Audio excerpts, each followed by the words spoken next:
कांता कौर है और मेरे मामा जी थे साधु सुंदर सिंह, मेरे बड़े भाई का नाम साधु किशन सिंह, और हम पंजाब के रहने वाले। मेरी माँ और मेरे पापा की शादी को 12 साल हो गए थे और उनकी कोई औलाद नहीं थी।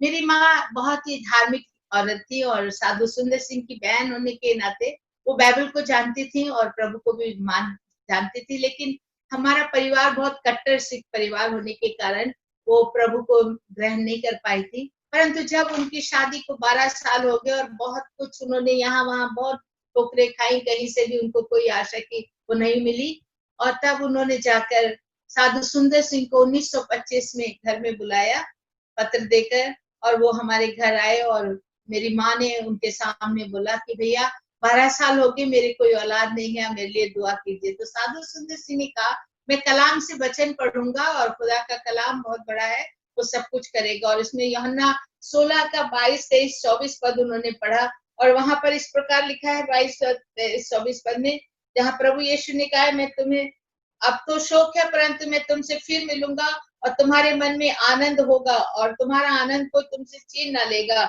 उस दिन तुम मुझसे कुछ ना पूछोगे, मैं तुमसे सच सच कहता हूँ पिता से कुछ मांगोगे तो वो मेरे नाम से तुम्हें देगा। अब तक तुमने मेरे नाम से कुछ नहीं मांगा, मांगो तो पाओगे ताकि तुम्हारा आनंद पूरा हो जाए। साधु सुंदर सिंह ने ये बात मेरी माँ और मेरे पापा को बताई और साथ में ये भी बताया कि आप यीशु मसीह पे विश्वास करोगे तो तुम्हारे लिए सब कुछ संभव हो जाएगा और तुम्हारे घर में औलाद होगी। तो मेरी मम्मी पापा दोनों निर्णय हो गए। उन्होंने कहा आज से हम यीशु मसीह पे विश्वास करते हैं, हमारे लिए दुआ करो। साधु सुंदर सिंह ने उनके लिए दुआ की और दुआ करने के तुरंत बाद का बहन अगले साल तेरे घर में बच्चे होंगे। बच्चे ये शब्द उन्होंने कहा, बच्चा नहीं बच्चे बोला, और इतना कह के दुआ करके वो चले गए। और उनके चले जाने के बाद तो कुछ ही महीने में मेरी माँ प्रेग्नेंट हो गई और खुदा ने उनको आशीष दे दी, बरकत दे दी और बहुत खुशी का ये होता हमारे घर में पहली खुशी थी। और 1926 में 22 जुलाई के दिन 2 बेटों ने एक ही साथ जन्म लिया। 22 जुलाई को 2 बेटे, और ये एक बहुत बड़ा खुशी की खबर थी। और पूरे हमारे शहर में हमारे पापा ने बहुत से लोगों को बुलाया, गरीबों को भी बुलाया, बहुत दान दक्षिणा सबको बांटा और बहुत खुशी मना रहे थे। तभी साधु सुंदर सिंह भी पहुंच गए ये देखने के लिए कि मेरी दुआ का उत्तर क्या मिला है। और जब वो आए, उन्होंने आके मेरे मम्मी पापा को पूछा क्या मेरी दुआ का उत्तर खुदा ने दिया है। मेरी माँ मेरे पापा बड़ी खुशी से बोले हाँ जी, आपकी दुआ का फल प्रभु ने हमें देख के ये 2 बच्चे दिए, 2 बेटे एक ही साथ, और ये बहुत बड़ी खुशी थी। तो साधु सुंदर सिंह ने कहा खुदा ने तो अपना काम कर दिया, अब तुम्हें भी खुदा के लिए कुछ करना है। मेरी माँ ने कहा बताइए, जो कहेंगे आप हम करेंगे। साधु सुंदर सिंह ने कहा पहला भाग खुदा का होता है और 10वां भाग खुदा का होता है। उसी वक्त मेरी माँ ने अपना पहला बेटा उनकी गोद में दे दिया, कहते ये मेरा पहला फल है, पहला ये दूंगी। और फिर बाद में सारे अपने 10वां भाग को भी निकाला। लेकिन साधु सुंदर सिंह ने कहा ये मुझे नहीं, ये गरीबों में बांटो। और जितना भी धन दौलत सब था वो गरीबों में बांटा गया। लेकिन जो मेरा भाई था पहला बच्चा, वो उसको साधु सुंदर सिंह ने अपनी गोद में लिया और गोद में लेने के बाद उसको हथेलियों को खोल के देखकर उनमें दोनों हाथों में क्रूस के निशान, सलीब के निशान बने हुए थे। और सलीबों को देख के कहा ये खुदा ने अपने लिए चुना है, देखो इसके हाथ में सलीब का निशान है। ये बड़ा होकर क्रूस उठा के सारी दुनिया को जाकर खुदा का कलाम सुनाएगा और सबको बताएगा। और ये क्रूस उठाएगा मतलब कष्ट उठाएगा और बहुत प्रभु की सेवा करेगा। इसे मैं अभी यीशु के लिए, प्रभु के लिए डेडिकेट कर देता हूँ। उन्होंने उसी वक्त उन्हें डेडिकेट किया और उन्होंने नाम भी दे दिया, कहा ये साधु किशन सिंह कहलाएगा और ये सारी दुनिया में जाके प्रचार करेगा। जैसे साधु सुंदर सिंह ने उनके लिए प्रोफेसी की वैसे ही हुआ। वो मेरे बड़े भैया थे साधु किशन सिंह, जो सारी दुनिया में खुदा का मनादी करते रहे। इसी तरह उसके बाद प्रभु ने और आशीष का द्वार खोल दिया। इन 2 बेटों के बाद हमारी माँ को अगले 5 और बेटे मिले, 3 और बेटियां मिली, मतलब सारा मिलके हम लोग 10 बहन भाई हैं। और 10 बहन भाई में मैं हूँ नंबर 10, सबसे छोटी। और 10वीं होने के कारण मुझे भी मेरे मम्मी पापा ने 10वां भाग के रूप में प्रभु के लिए समर्पित कर दिया। कहने लगे ये हमारी 10वीं बेटी है, ये खुदा के लिए है। तो इस तरह हमारे खानदान से खुदा ने पहला भाग और 10वां भाग हमें चुन लिया। जैसे यूहन्ना 15-16 में लिखा है, तुमने नहीं बल्कि मैंने तुम्हें चुना है। वाकई में खुदा ने हमें चुना। बहुत सी हमारी टेस्टमनी बहुत लंबी है, मेरे भाई की भी, और फिर भी मैं थोड़ा सा अपने विषय में बताना चाहूंगी। जब मैं छोटी सी थी, 4 साल की थी, मेरी मम्मी की डेथ हो गई। 5 साल में मेरे पापा की डेथ हो गई। मेरे सारे बहन भाई अमेरिका में सेटल हो गए। बड़े भैया साधु किशन सिंह साधु बनकर जगह जगह खुदा का कलाम देते थे। तो मुझे मरने के समय मेरे मम्मी पापा बहन भाई कोई भी नहीं था। मेरे ताऊ जी ने, मेरे चाचा लोगों ने, उन्होंने मुझे पाला। उनके पास थी, लेकिन मेरे पापा लिख के चले गए थे, मेरा बड़ा बेटा साधु किशन सिंह आके इस बेटी को लेगा। और कुछ जो हमारी जायदाद थी, करीब 8 करोड़ की जायदाद थी, वो भी पापा ने सब रखी थी हम दोनों बहन भाइयों के लिए। जब पापा मरने के बाद मेरे बड़े भैया साधु किशन सिंह को खबर मिली, और मेरे बड़े भैया साधु किशन सिंह 1958 में हम वहां पर आए, दिल्ली में आए, और हमारे घर में आके उन्होंने मुझे भी लिया मेरे ताऊ जी चाचा जी के हाथ से। और उस समय मैं बहुत बीमार थी। बहुत बीमार का कारण मतलब मेरे ताऊ चाचा ने मुझे स्लो पॉइजन के इंजेक्शन लगा के मरवाने की कोशिश की थी। वो चाहते थे भाई बच्ची भी मर जाए, इसका भाई तो साधु हो गया, ये सारी जायदाद उन्हें मिल जाएगी, क्योंकि इसका और कोई वारिस नहीं है। और इसलिए उन्होंने मुझे मारने की कोशिश की। लेकिन मेरी एक आया बहुत अच्छी थी, जो एक क्रिश्चियन लेडी थी, वो मेरे लिए दुआ करती थी। उस माँ ने दुआ करी, खुदा किसी तरह इसका भाई आ जाए। और मेरा बड़ा भैया साधु किशन सिंह आ गए, और वो मुझे हॉस्पिटल में ले गए, और डॉक्टर के पास जब ले गए, डॉक्टर ने तो जवाब दे दिया था, लेकिन खुदावंद यीशु मसीह ने जवाब दे दिया। खुदा ने बड़ी बरकत की। मेरे भाई ने प्रार्थना करके पानी मेरे मुंह में डाला और कहा, खुदा बाप, जो इसके अंदर जहर है इसी वक्त बाहर निकल जाए। और जैसे वो पानी पिया, और अपने आप मुझे उल्टियां होने लगी, और उन उल्टियों में सारा जहर बाहर निकल गया। ये मेरे जीवन का पहला चमत्कार था। पहली बार खुदा बाप ने मुझे मौत से बचाया, और मैं ठीक हो गई, नॉर्मल हो गई। और नॉर्मल होने के बाद मुझे घर लेके आए। रिश्तेदारों को जिन्होंने ऐसा किया, मेरे भाई ने माफ कर दिया। कहते, मैं तुम्हें माफ कर देता हूँ, चाहूं तो तुम्हें अभी मैं जेल में डलवा सकता हूँ, लेकिन मेरे खुदावंद यीशु ने कहा, अपने सताने वालों के लिए दुआ करो। कोई बात नहीं है, मेरी बहन का मेरा जो भाग है हमें वापस लौटाओ, जो हमारे डैडी देख के गए। मेरे ताया जी मेरे चाचे लोगों ने कहा, हम सब देंगे, लेकिन तुम्हें यीशु को छोड़ देना है। हमने कहा, नहीं, हम यीशु मसीह को नहीं छोड़ेंगे। और उन्होंने वो हमारा धन दौलत अपने पास ही रखा। कहा, रखो, कोई बात नहीं है, हमारा खुदावंद जिंदा है। और मेरे भैया ने मुझे बोर्डिंग स्कूल में पढ़ने के लिए भेज दिया। वहां मैं 9 साल तक रह के बोर्डिंग स्कूल में पढ़ी, और मुझे बहुत दुख था, बचपन से बहुत दुखी बच्ची। 9th स्टैंडर्ड पढ़ने के टाइम में और ज्यादा बीमार हो गई। हॉस्टल से मुझे हॉस्पिटल में भेज दिया गया। 3 महीने तक मैं हॉस्पिटल में थी। पहले टाइफाइड, जॉन्डिस, मलेरिया, एक के बाद एक बीमारी, और लास्ट में मुझे फिटनेस की बीमारी हुई, जिस बीमारी से कोई बचता नहीं है। प्यारी बहनों, मेरी भाई माओ, मैं आपको बताना चाहती हूँ, लेकिन खुदा ने मुझे उस बीमारी से भी इससे बचाया, ये मैं आपको बताना चाहती हूँ। जब 8 दिन गुजर गए, मेरा कोई वो नहीं था, और आखिर में मेरी पल्स भी बंद हो गई, मेरी सांस भी बंद हो गई, और मुझे डॉक्टरों ने देखकर मृत्यु घोषित कर दिया। और मेरी लाश को उठा के मेरे भाई के हाथ में कर दिया, कि दे दिया, कहते ले जाइए अब जनाजा, इस लाश अभी इसका हम कुछ नहीं कर सके, नहीं बचा सके आपकी बहन को। मेरे भाई लाश को लेके घर आ गए, और लाके रिश्तेदार, अड़ोस पड़ोस के सब लोग आगे वहां जमा हो गए, और सबने लाश को देखा। और देखने के बाद मेरे अंतिम संस्कार की तैयारियां करने लगे। लेकिन रात ज्यादा हो जाने के कारण उस रात मुझे दफनाया नहीं गया, उसी तरह मेरी लाश को रख दिया गया तैयारी करके। और पादरी जो आए थे, उन्होंने दुआ बंदी की, और वो उसके बाद वो तो चले गए। कहते, कल सवेरे इसको दफनाएंगे। और उनके चले जाने के बाद मेरे भैया अकेले थे, और उनके हाथ में बाइबल थी। अपनी बाइबल पढ़ते रहे काफी देर तक। बाद में उनको नींद आने लगी। उन्होंने बाइबल को रख दिया, और रखने के बाद वो मेरे सिर के पास, अरे एक ही दुआ किया, खुदा जो तेरी मर्जी है तू कर, तेरे हाथों में मेरी बहन की आत्मा को सौंप देता हूँ। और इतनी दुआ करके वो अपने बिस्तर पे जाके सो गए। और उसी रात खुदावंद यीशु मसीह ने अजीब मौजूजा किया, चमत्कार किया, जिसको कहते हैं। यूहन्ना 1 उसके 4 पद में लिखा है, उसमें जीवन था, और वो जीवन मनुष्य की ज्योति था। यीशु मसीह जीवन देने आया था। यूहन्ना 5 और उसका 21 पद में लिखा है कि खुदा ने ये अधिकार अपने बेटे यीशु मसीह को देख के दुनिया में भेजा, वो जिसको चाहे उसको जीवन दे सकता है। मेरे प्यारे बहनों और भाइयों, मुझे खुदावंद यीशु मसीह ने उस दिन जीवन दान किया। मैं पड़ी हुई थी, लाश पड़ी हुई थी, लाश रख दी गई थी। ठीक इतने बजे मैं नहीं जानती, अचानक मेरे कमरे में एक बड़ी रोशनी स्वर्ग से उतरी और मैंने उस रोशनी में देखा कि 2 स्वर्गदूत मेरे एक इधर दाहिनी तरफ एक बाईं तरफ आके खड़े हो गए और उन्होंने मेरे हाथ को पकड़ा और मुझे कहते हैं चलो तुम्हें परमेश्वर प्रभु यीशु ने बुलाया अपने राज में। और वो मुझे उड़ाकर इस तरह बादलों पे लेकर चले। बहुत सुंदर जगह थी जहां वो मुझे ले गए, बिल्कुल रोशनी ही रोशनी और बहुत ही सुनहरापन था। वहां सोने का घर वगैरह सब सोने के नजर आ रहे थे, सड़कें भी सोने की थी और बहुत ही सुंदर गार्डन मुझे नजर आए। एक बहुत बड़े हॉल में लेके गए जहां सोने का सिंहासन बीचों बीच में रखा हुआ था और इधर उधर बहुत से लोग बैठे हुए थे और बीचों बीच में जो सिंहासन पे बैठा था वो प्रभु यीशु था। उसके सामने लेके स्वर्गदूतों ने मुझे खड़ा कर दिया और उस समय वो पीछे हट गए।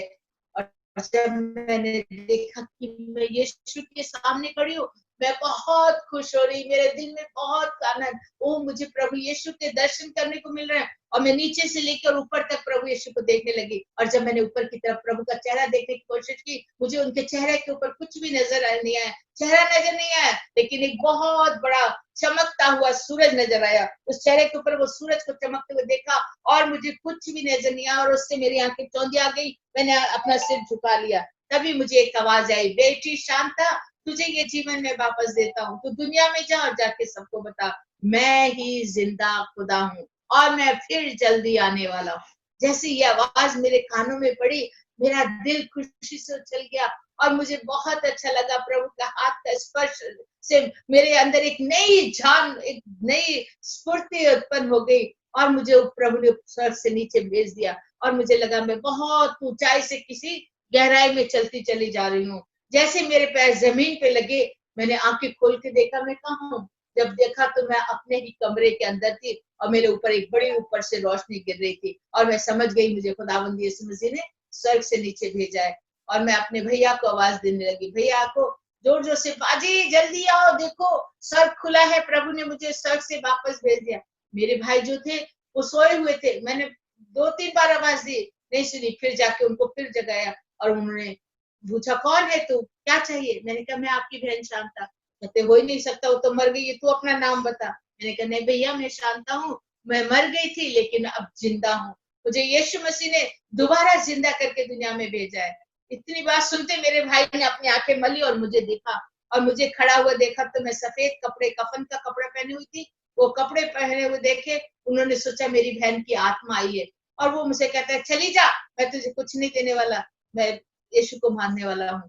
और मैंने कहा भैया मैं शैतान या भूत प्रेत नहीं हूँ, मैं सच में आपकी बहन हूँ। लेकिन उनको विश्वास नहीं हुआ। वो उठे, मेरे बिस्तर पे गए, मेरी चादर हटा के देखा, वहां मेरी लाश नहीं। फिर वो इधर उधर देख रहे, मैं कहा आप किसको ढूंढ रहे हो, मैं तो यहाँ खड़ी हूँ, देखो। कहता रुक जा, मैं तुझे छू के देखूंगा। और मेरे भाई ने मैं मुझे पकड़ के देखा, जैसे मुझे छुआ उन मेरी हड्डियां और मेरे मांस, उनके शरीर, हाथ में उनका स्पर्श हुआ और वो कहते हैं अच्छा शांता तुम है? मैं कहा हाँ भैया मैं हूँ, क्या हुआ मुझे बता। और मैंने अपने भैया को सारी बातें बताई कि मैं किस तरह स्वर्ग ले जाई गई और प्रभु यीशु ने मुझे जो वचन बोल के भेजा है और उसके कारण आज मैं जिंदा हूँ। मुझे यीशु मसीह ने ये जीवन दोबारा दिया और मुझे ये मिशन देके भेजा, जाओ बेटी और सारी दुनिया को बताओ मैं ही जिंदा खुदा हूँ, मैं बहुत जल्दी आने वाला हूँ। इसी को लेकर मैं आज सारी दुनिया में जाकर खुदावंद यीशु मसीह की सेवा कर रही हूँ। मेरी प्यारी माँ और बहनों, ये है असली चीज जो प्रभु यीशु ने मुझे उस दिन दी और मुझे ये जीवन दान किया। अब मैं वो पुरानी वाली शांता नहीं, कि मैं वो नई शांता हूँ जो मुझे यीशु मसीह ने ये जीवन मुझे दिया है।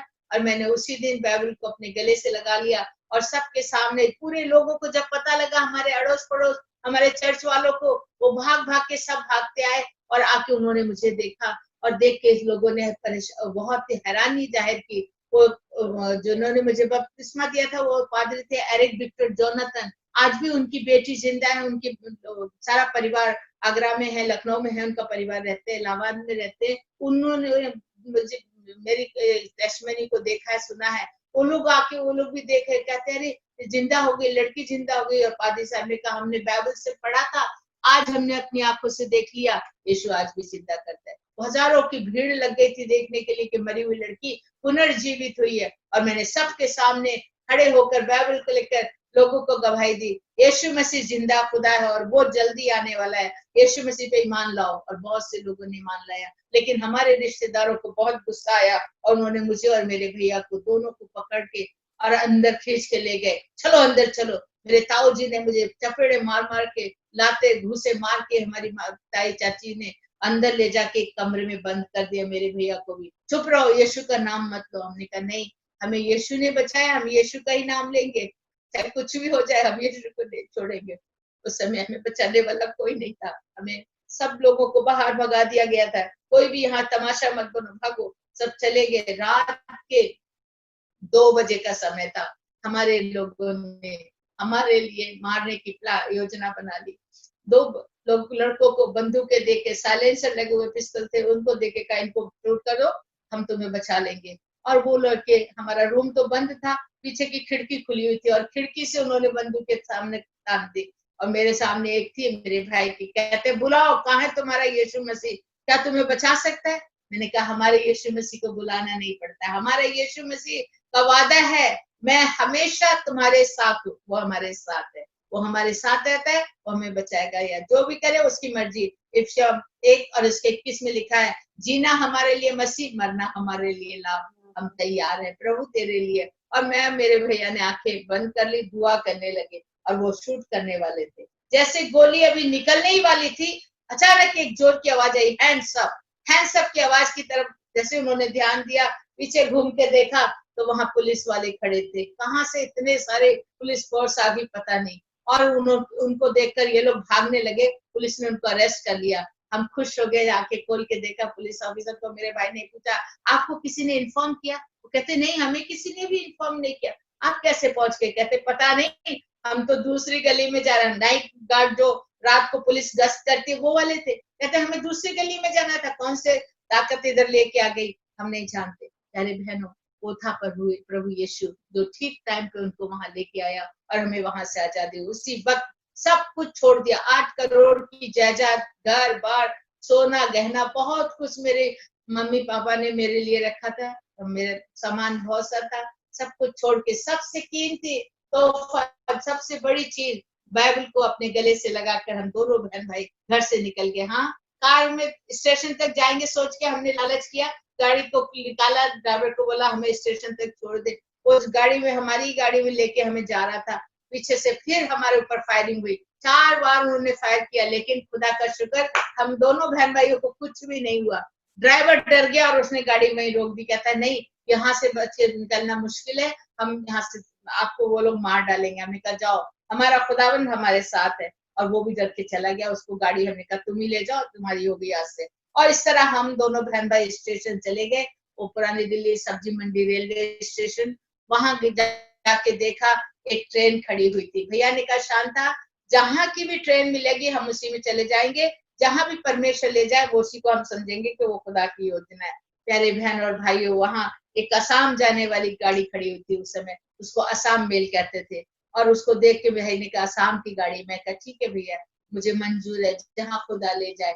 और वो टिकट लेने की सोच रहे थे, पॉकेट में हाथ डाला, वहां एक भी पैसा नहीं था। और वो कहते शांता, एक भी पैसा हमारे पास नहीं है, अभी क्या करूं? पर्स भी, मैं मनी पर्स भी घर छोड़ के आ गया। तभी ये खुदा ने एक भाई को वहां भेज दिया, और वो आके हमारी टिकट करा के हमें ट्रेन में बैठा देता है। जैसे ही हम ट्रेन में बैठे, भैया को कहा, भैया ने उनको कहा कोई आसाम का किसी पास्टर का एड्रेस या कोई चर्च का एड्रेस है? वो कहते भैया हमारे पास तो है, देखता हूँ, निकालता हूँ। अपनी डायरी निकाली और लिखने के लिए बेचारा कागज लेके शुरू ही किया था, और ट्रेन चलनी शुरू हो गई। और ट्रेन इतनी फास्ट चल पड़ी कि वो जब तक वो लिख के पर्ची लेके आए, वो देने लगे, तब तक ट्रेन इतनी फास्ट हुई कि वो ना पर्ची हमारे हाथ में आई, ना को बेचारे कुछ पैसे भी देना चाहते थे, वो भी नहीं दे सके। और हम बिना एड्रेस के, बिना एक पैसे के, सिर्फ टिकट हमारे पास थी। और वो दिल्ली से रंगिया जंक्शन जो है असम का, सबसे पहले गुवाहाटी से पहले रंगिया में ही ट्रेन आती थी, वो जंक्शन कहलाता था, वहां तक की वो टिकट थी। और वहां तक 5 दिन का सफर था। 5 दिन का लंबा सफर। आप सोच सकते हैं, एक अमीरों के बच्चे अपने भारत देश में कहाँ जाना है ये भी नहीं पता, पहले ही परीक्षा, 5 दिन भूखे रहना। मेरे भैया ने मुझे बताया, शांता प्रभु के काम में बहुत सी कठिनाइयां आएंगी। मैंने कहा हाँ भैया, ये तो मुझे भी पता है। कहते तुम्हें सहन करना होगा। सहन, जो आखिरी दम तक सहन करेगा वही जीवन का मुकुट पाएगा। और हमने कहा कोई बात नहीं है, भूखे रहेंगे, प्यासे रहेंगे, लेकिन खुदा को नहीं छोड़ेंगे। कहा भूखे मर जाना, लेकिन किसी इंसान के आगे हाथ नहीं फैलाना। हम राजा यीशु मसीह के बच्चे हैं, देगा तो वो ही देगा, उससे मांगना, उसकी मर्जी के अनुसार, जब वो दे तभी सही है। हमने कहा ठीक है भैया। हम 5 दिन उस ट्रेन में कुछ भी नहीं खाया। लोग जब दूसरे खाते होते, हम सिर झुका के प्रार्थना करने बैठ जाते थे, या उठ के दूसरी साइड में खड़े हो जाते थे। पीने के लिए पानी तक नहीं, वो टेप में जो ट्रेन का पानी आता था वो जग के पानी पीते थे। और इस तरह 5 दिन गुजार दिए प्रार्थना करके। खुदा का शुक्र करती हूँ, खुदा ने मुझे ताकत दी। छठे दिन हम रंगिया जंक्शन पहुंचे। वहां उतर के बहुत ढूंढा, कोई चर्च नजर नहीं आया, कोई मसीह बहन भाई नजर नहीं आया। बहुत सारे लोगों से बात की तो सब कहते हैं नहीं नहीं नहीं, यहाँ कोई क्रिश्चियन नहीं है, यहाँ कोई चर्च नहीं है। आज भी उस शहर में एक भी चर्च नहीं है, आप आके देख सकते हो। वो शहर बिल्कुल मंदिर मस्जिदों से भरा हुआ है, लेकिन क्रिश्चियन वहां कोई नहीं है। शाम को थक गए, पैर छिल गए, भूख से बेहोश होके कई बार गिरी, फिर उठी। लास्ट में हम स्टेशन पे जाके बैठ के और प्रार्थना करने लगे, परमेश्वर हम कहाँ जाए, हम नहीं जानते, तू हमें यहाँ लाया, अब तू ये रास्ता बता। एक बूढ़ा आदमी आके कहते हैं बंगाली भाषा में, कोथाई जाबे, मतलब कहाँ जाओगे। हमने कहा जहाँ कोई प्रभु का घर है या कोई क्रिश्चियन है। कहते यहाँ कोई नहीं है, यहाँ से दूर एक शहर है हरिसिंगा, उस जगह पर एक क्रिश्चियन हॉस्पिटल है, इस मिशन स्कूल है, और कहीं नहीं है। हमने नाम सुन लिया, खुश हो गए। मेरे भाई ने कहा वहां जाने के लिए कोई साधन है? हाँ, गाड़ी, ट्रेन, बस वो सामने खड़ी है, लेकिन हमारे पॉकेट में एक भी पैसा नहीं, बस का किराया नहीं था। हम क्या करें? हमने कहा चल के जाने वाला कोई शॉर्टकट, तो उसने बताया हाँ रेलवे लाइन के ऊपर चलते जाओ तो आप जहाँ चले जाओगे, ज्यादा दूर नहीं है। वो कितना दूर होगा? कोई 10 किलोमीटर है। 10 किलोमीटर? वो कह रहा है कोई ज्यादा नहीं, क्योंकि उन दिनों में असम में और गांव देहातों में लोग कितने कितने मील पैदल चलते थे। 10 किलो उनके लिए कोई मुश्किल नहीं थी, लेकिन मुझ जैसी कमजोर बच्ची के लिए, छोटी बच्ची थी, 14 साल की बच्ची, इतना अच्छा मुश्किल, शहरों के रहने वाले अमीरों के बच्चे कहाँ चलते हैं। मेरे भैया ने कहा शांता हम चलेंगे, प्रभु हमें शक्ति देगा, हम प्रार्थना करें। मैं कहने भैया मेरे से नहीं चला जाएगा। मेरे भाई ने अपना हाथ मेरे सिर पे रख के दुआ किया, खुदा मेरी बहन को ताकत दे। ठीक उसी वक्त पवित्र आत्मा का अभिषेक मेरे पे आया और मैं उठ के खड़ी होगी। मैं कहा मैं ठीक हूँ भैया, चलूंगी। और हम चलने लगे, रेल पे लाइन के ऊपर, पटरियों के ऊपर, पत्थरों के ऊपर, कांटों के ऊपर, पैर छिल चुके थे, खून बह रहा था। कई बार मैं गिरी, जख्म हो गए, हाथ छिल गए, घुटने छिल गए, सिर पे भी एक बार ट्रैक बजा था, उस वहां से भी खून बह रहा था, आंखों से आंसू बह रहे थे और चला नहीं जा रहा था। मुश्किल हालात और अंधेरा था, रात का अंधेरा, सांप और बिच्छू उधर से गुजर रहे, पैरों में कितनी जोंके लग गई, उनसे भी खून रिस रहा था, उनको हटाते गिरा करते चलते जा रहे। मैं रो रही थी। मेरे भाई ने कहा शांता रोना नहीं है, हम प्रभु के बच्चे हैं। प्रभु ने कहा है जब तरह तरह की मुसीबतें आए, आनंदित और खुशी होना, मगन होना। जेम्स 1 चैप्टर, याकूब की पत्री 1 अध्याय 2 पद में देखिए, वहां लिखा है जब तुम पर तरह तरह की परीक्षा आए तो तुम इसमें आनंद की बात समझो, खुशी की बात समझो, और इसके बाद पश्चात तुम्हें जीवन का मुकुट मिलेगा। खुशी मनाओ, मेरे भाई कहते हैं खुशी मनाओ। मैं कहा भैया कैसे होगा इतने जख्मों के बाद? आप कह रहे खुशी मनाओ, 6 दिन की भूखी। मेरे भाई ने कहा कोई बात नहीं, चलो हम गाना गाएंगे। और हमारा दोनों बहन भाई मिलके एक गाना है बड़ा प्यारा, ये कांटों भरी डगर है, और वो गाना गाया, ये कांटों भरी डगर है, इस पर है तुझको चलना, कभी गिरना फिर संभलना, कभी गिरना फिर संभलना, पर आ सुना बहाना, ये कांटों भरी डगर है, इस पर है तुझको चलना। इस तरह गाते गाते रात के 12 बजे हम उस गांव में पहुंचे और एक दरवाजा खटखटाया, जहां बाहर क्रॉस बना हुआ था। हमने सोचा यही मसीही घर है। दरवाजा खटखटाया, काफी देर के बाद दरवाजा खुला और उसमें से उन्होंने पूछा, कौन है आप, कहाँ से आए हैं? मेरे भाई ने कहा, मैं साधु किशन सिंह, मेरी बहन शांता, हम साधु सुंदर सिंह के भांजा और भांजी पंजाब से आए हैं। जैसे उन्होंने नाम सुना साधु सुंदर सिंह का, दरवाजा खोल दिया, आइए आइए, आपका स्वागत है, आपके प्रभु के लोग हमारे घर में आए हैं, हमारे लिए बहुत बड़ा खुशी का दिन है। और उन्होंने हमें अंदर लेके जब गए तो लालटेन की रोशनी में उन्होंने हमारे जख्मों को देखा और वो रो पड़े, कहते ये कैसे हुआ, किसी ने मारा? हमने कहा नहीं, हम रेलवे लाइन पे चल के आए। कितना मुश्किल दौर। अभी कुछ ही दिन पहले आप देख रहे थे रेलवे लाइन पे कितने लोग, मजदूर लोग पैदल चल के अपने अपने घरों को जा रहे थे ना, तो मैं उनको देख रही थी तो मुझे पूरे वो दिन याद आ रहे थे कि मैं भी इसी तरह कभी रेलवे लाइन पे चली थी। उनकी भी चप्पलें टूट गई, पैरों में छाले पड़ गए, ऐसे मेरे भी पैरों में छाले थे, खून बह रहा था। वो भाई जिनके घर हम गए, वो फ्रेडरिक दत्त और उनकी पत्नी इंदिरा दत्त ने मेरे जख्मों को, मेरे भाई के पैरों को धोया, खून खून हो गया था। और उन्होंने बहुत रोक के प्रार्थना भी की और तेल लगाया, खुदा का शुक्र है। और फिर उन्होंने पूछा, कुछ खाया बेटी? मैंने कहा नहीं, कुछ नहीं खाया। कब से नहीं खाया? मैं कहा आज 6 दिन हो गए। ओ बाप रे, आप लोग 6 दिन के भूखे? मैंने कहा हाँ, हम ट्रेन में थे 5 दिन, तभी कुछ खाने को नहीं, आज 6 दिन वहां पर पूरा दिन भूखे, किसी ने हमें कुछ नहीं। वो कहती मैं भी खाना बनाऊं। मैं क्या, अभी तो रात के 12-1 बज गया, आप छोड़ी, कल सवेरे खाएंगे। कहती नहीं, मैं अभी बनाऊंगी। और उस माँ ने रात को आटा गूंदा, रोटियां खिलाई, रात के 2 बजे हमने जाके खाना खाया। मेरे प्यारे बहन भाइयों, या जो प्रभु का वचन में लिखा है भजन संहिता 34 और 10 में, शेर के बच्चे तो भूखे मरेंगे पर खुदा अपने बच्चों को भूखे मरने नहीं देता है। तो मेरी प्यारी बेटियों, मेरी प्यारी बहनों, प्यारी माओ और बच्चों, मैं आप सबसे ये बताना चाहती हूँ, परमेश्वर के राज और धर्म की खोज करो तो तुम्हें सब कुछ मिलेगा। ये प्रभु यीशु का वचन है मत्ती 6 और 5 और 33 पद में। जो सच्चाई है वो हम सबको बताना है। हम सच्चे में प्रभु के बच्चे बनकर जीना है तो हमें अपने आप को समर्पण करना है, त्याग करना है। दुख उठाएंगे तो ही हमें जीवन का मुकुट मिलेगा। मैंने अपने जीवन में देखा है, मैंने बहुत कष्ट उठाए, उसके बाद की भी मेरी गवाही बहुत सारी है। उन्हीं असम के जंगलों में कितने कितने दिन कुछ खाने को नहीं मिलता, पत्ते खा के भी गुजारे, लौकी या तोरई की बेली, कहीं पर कुछ सब्जियां लटकती दिखती थी, वही तोड़ के वही कच्ची खा के पेट भर लेते थे, कुछ भी हमें खाने को नहीं मिलता था। बहुत भूख में हमने दिन काटे, बहुत जंगलों में हमने दिन काटे, पत्तों का घर झोपड़ी बना के उसी में ठंड के मौसम में ठिठुरते हुए धान के पुआल को ले आना, उसी को बिछा लेना, उसी को ओढ़ लेना, न रजाई गद्दा न कुछ, फिर भी साहस नहीं छोड़ा। हमारा खुदा हमारे साथ, और सच में यीशु मसीह आज भी हमारे साथ है। मेरी प्यारी बेटियों, मेरी प्यारी बहनों और मेरे भाइयों, ये एक सच्चाई है जो मेरे जीवन का बहुत ही बड़ा भाग है। प्रभु ने मुझे बहुत ऐसे इस्तेमाल किया है और वो आज भी इस्तेमाल कर रहा है।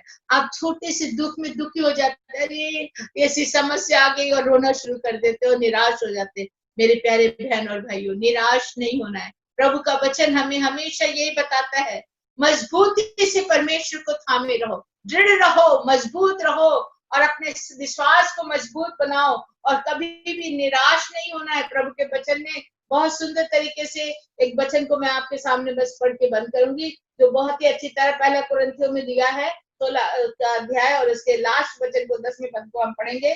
16 अध्याय के इसमें दिखाया कि प्रभु के वचन में बहुत सुंदर तरीके से कहा कि क्या कैसे हमें रहना है। ये लास्ट 13 वचन में, पहला कुरिन्थियों 16 अध्याय और 13 पद, जागते रहो, विश्वास में स्थिर रहो, पुरुषार्थ करो, बलवंत हो, जो कुछ करते हो प्रेम से करो। 3-4 बातें हैं, क्या है? जागते रहो, पहली बात। दूसरा, विश्वास में स्थिर रहो। तीसरी बात, पुरुषार्थ करो। और चौथी, बलवंत बनो, है ना। तो हमें ये 4 चीजें बहुत जरूरी है और हमें ये करके रहना है। विश्वास में मजबूत रहना है, स्थिर रहना है, डगमगाना नहीं है। थोड़ा सा दुख आया और हम पीछे भागे, ऐसा नहीं।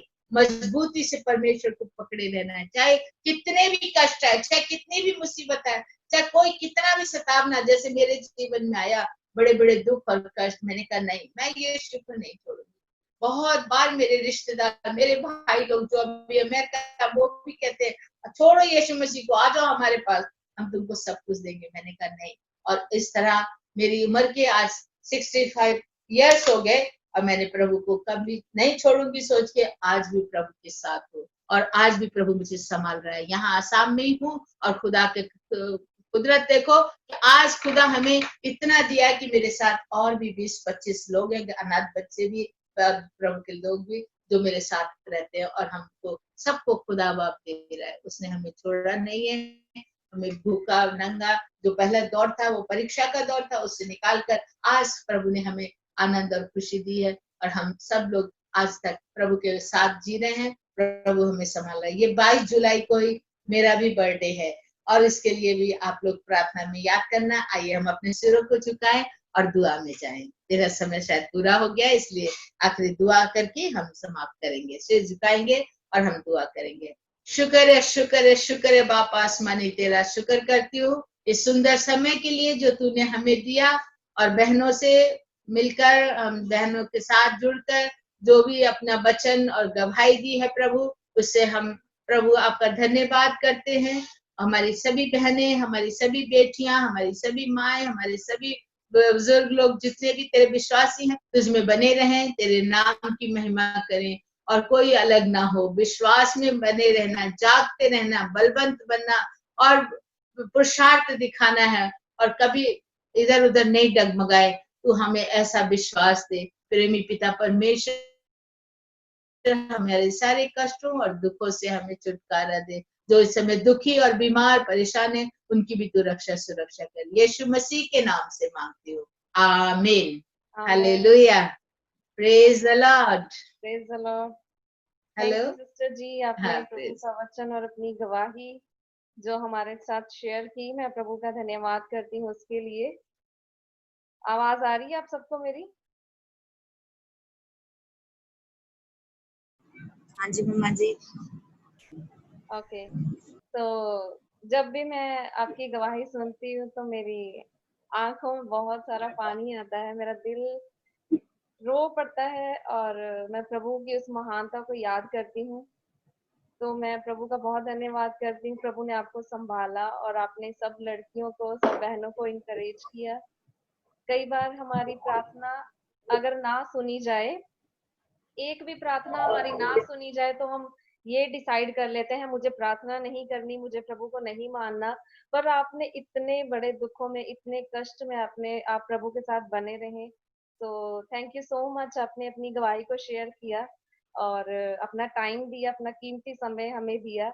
और जैसे आपने बोला आपका बर्थडे है 22 जुलाई को और आपके जो भाई थे उनका भी 22 जुलाई को बर्थडे था, ये मुझे अभी पता चला। तो मैं ये बोलना चाहूंगी एडवांस,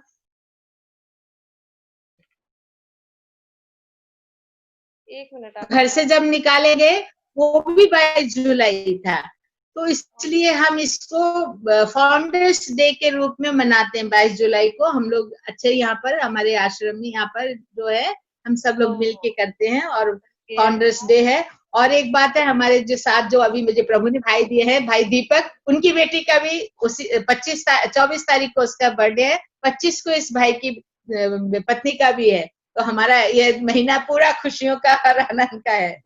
और मैं आपको ये बताना चाहूंगी, हम 22 जुलाई को जी मैं आपको ये बताना चाहूंगी प्रभु की दया से मेरा बर्थडे भी 22 जुलाई को ही आता है। तब हम लोग बहुत अच्छा से करेंगे उस दिन प्रोग्राम, लाइव स्ट्रीमिंग करेंगे हम 22 जुलाई को यहाँ का। हाँ, और आप ऑन करिएगा। For joining us. प्रभु आपको और भी ज्यादा ब्लेस करे और हमारा टाइम बस 1 मिनट बचा है खत्म होने के लिए। तो एडवांस आपको हैप्पी बर्थडे और जो आपके साथ जुड़े हैं उन सबको हैप्पी बर्थडे। प्रभु आप सबको बहुत आशीष दे और आप लोग जो सब सुन रहे हो, सब जो चर्च की लड़कियां और भी, तो प्रभु आप सबको भी ब्लेस करे और हमेशा आप इनकी गवाही को याद रखना। और मैं कोशिश करूंगी मैं अपने YouTube चैनल स्पिरिचुअल थॉट पर और भी ज्यादा जो है सिस्टर जी की गवाही को और इनके भाई की बायोग्राफी को अच्छे से उसको एक बार प्रेजेंट करने की कोशिश करूंगी, आप उसमें जरूर देखना। तो थैंक यू सिस्टर जी, आपका बहुत धन्यवाद करती हूँ। Thank you. ओके, जय मसीह की सबको। ओके, जय मसीह की।